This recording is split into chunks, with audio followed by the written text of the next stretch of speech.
Imagine this. You receive an extra $1,000 today. Most people would spend it within a week.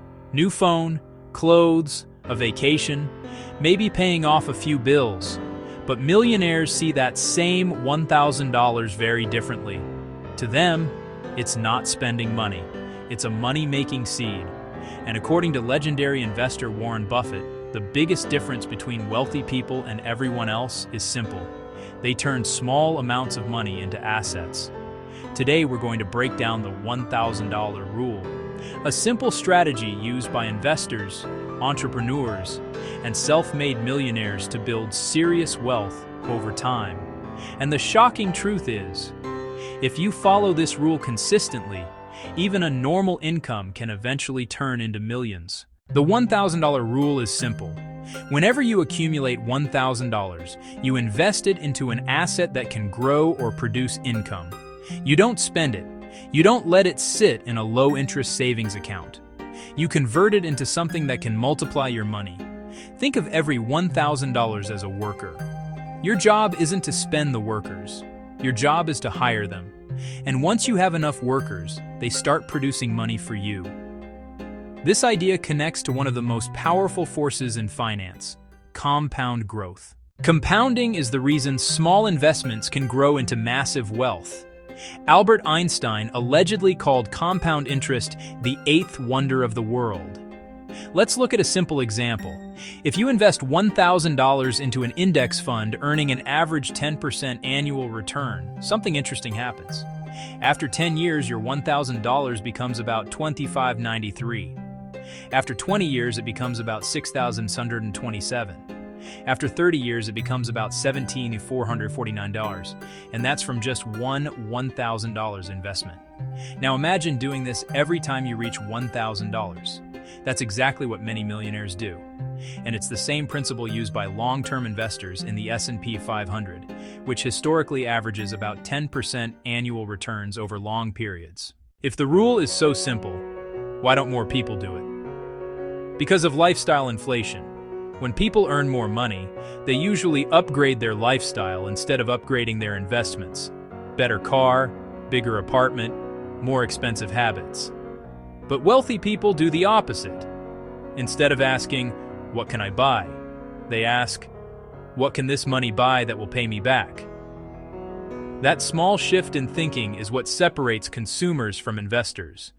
According to a famous study by Thomas J. Stanley, most millionaires are not flashy spenders.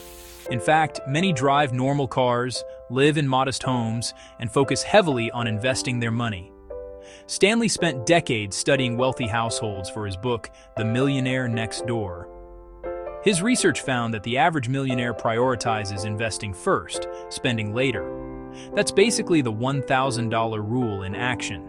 Every extra chunk of money becomes an investment. Now the big question, where do millionaires actually invest those $1,000 chunks? Let's look at the most common places. One of the most popular places to invest small amounts of money is index funds. Investors like Warren Buffett often recommend them because they are simple and diversified. An index fund tracks a large portion of the stock market, like the S&P 500. Instead of betting on a single company, you're investing in hundreds of companies at once.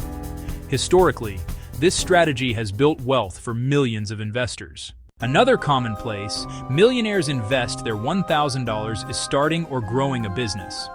Many successful companies actually started with very small amounts of money. For example, Jeff Bezos started Amazon in a garage with relatively small initial capital. Today, that company is worth trillions of dollars. Of course, not every business becomes Amazon, but investing in a business can create something powerful: scalable income. Instead of trading time for money, the business grows beyond your personal effort. Real estate is another classic wealth-building strategy. Many millionaires use small chunks of capital to slowly build property portfolios. Investors like Robert Kiyosaki often emphasize buying income-producing assets like rental properties. The idea is simple. A property produces monthly rent. That rent pays the mortgage. And over time, the property increases in value. Eventually, the asset pays you every month. Here's where the magic happens. Once your investments start generating income, something powerful occurs. You start investing more than just your salary. Your assets begin creating new money that can be reinvested. This creates what investors call a wealth snowball. One investment turns into two, two turn into five, five turn into 20, and eventually your investments begin growing faster than your income. That's when people start experiencing true financial freedom. Let's say someone follows the $1,000 rule consistently. They invest $1,000 every month. That's $12,000 per year. If those investments grow at an average 10% return, something incredible happens. After 10 years, about $200,000. After 20 years, about $750,000. After 30 years, over $2 million.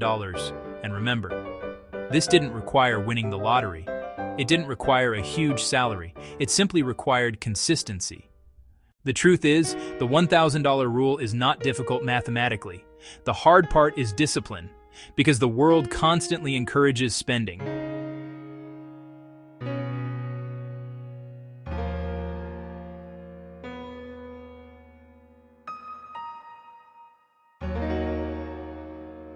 Status symbols.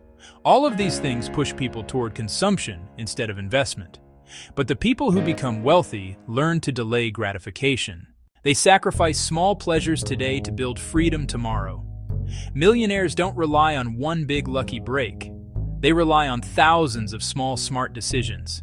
Every time they have an extra $1,000, they ask one question.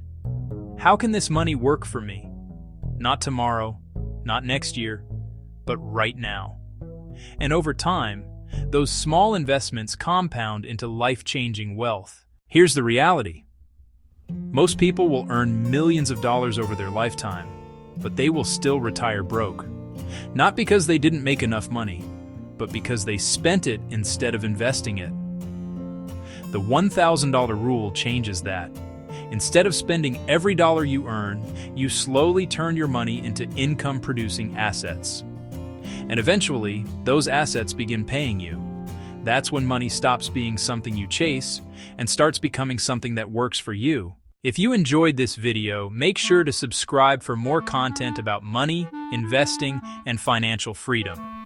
Because sometimes the difference between staying broke and becoming wealthy is just one simple rule. And the next $1,000 decision you make could change your entire financial future.